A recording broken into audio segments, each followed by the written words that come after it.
3 manufacturers, 3 motorcycles, 3 approaches, 1 mosh pit. Who will be the last one standing? Welcome to Power Drift.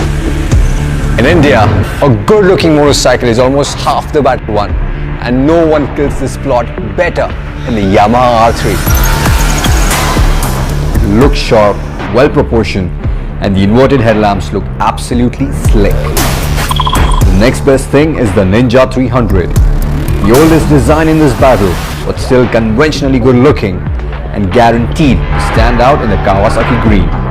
A fleeting glance will remind you of the older ZX-10R.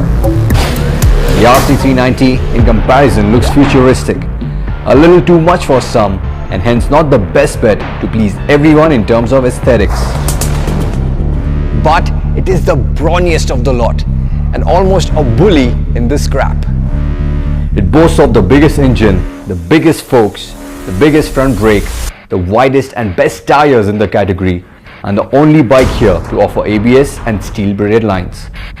The R3 plays second fiddle, sporting the second biggest forks and front brake, thus banking heavily on its potent parallel-twin engine, just like the Ninja 300.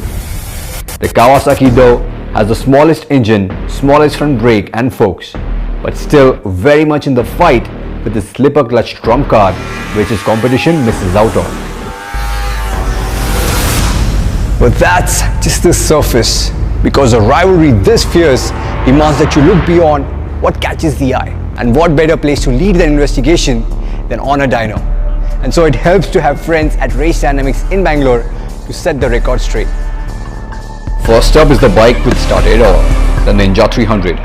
Makes 38.5 HP to the crank, and after accounting for all the losses, makes 30.28 HP to the rear wheel. Next up is the RC390, its single 373cc mill churning out an impressive 36.06 HP to the rear wheel. And lastly, it's the newest contender, the Yamaha R3. Almost matches the RC to the crank, but actually puts down to the wheel 32.3 horsepower. What's even more interesting is how the torque curves stack up against each other, giving you a good indication of how a sprint to the ton would pan out.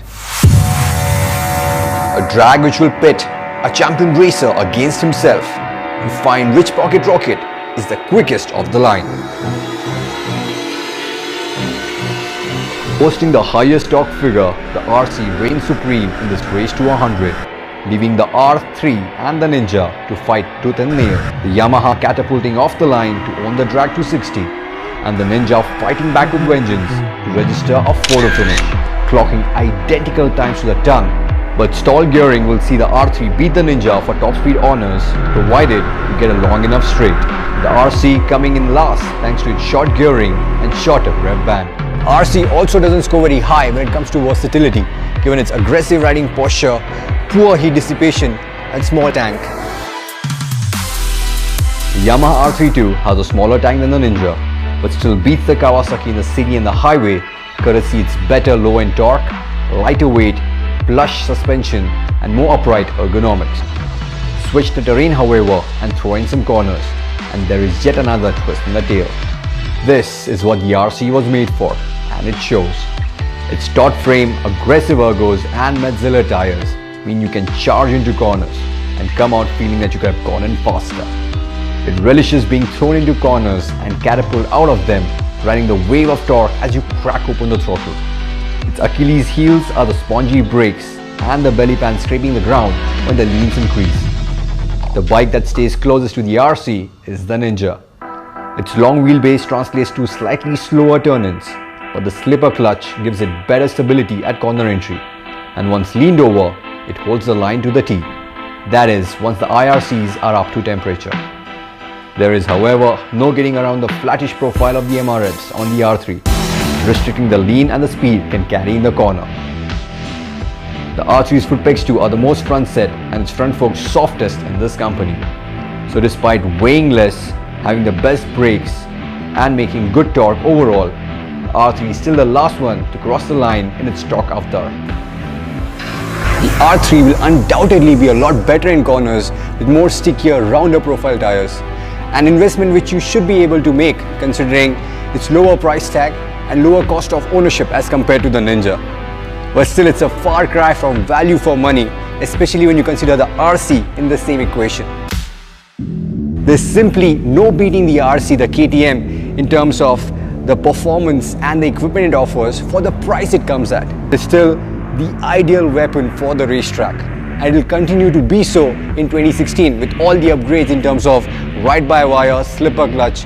And that's exactly why Yamaha built the R3, designed the R3 to give people something which the RC390 didn't in terms of refinement and versatility. And in doing so, they have managed to successfully build a machine which ends the reign of the Kawasaki Ninja 300 as the best beginner's bike in this category. Because other than the slipper clutch, this one offers better equipment, a more engaging ride, and is a lot more frugal to live with. And hopefully in 2016, when it gets ABS, that will only strengthen its position as the most well-rounded machine in this segment. So there you have it, guys. Thank you so much for watching. Subscribe to Power Drift and ciao.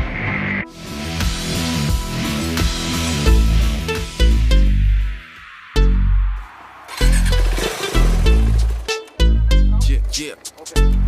Check it. Well, it's the one-man bandit. You couldn't stand it. Get backhanded to where you landed in the hand. But don't even go there, cause I'm calling the shots. Y'all lame so square, I'm putting y'all in the box and leaving them in. Throw it away and leave it again. The flow I be flowing is blowing like a leaf in the wind.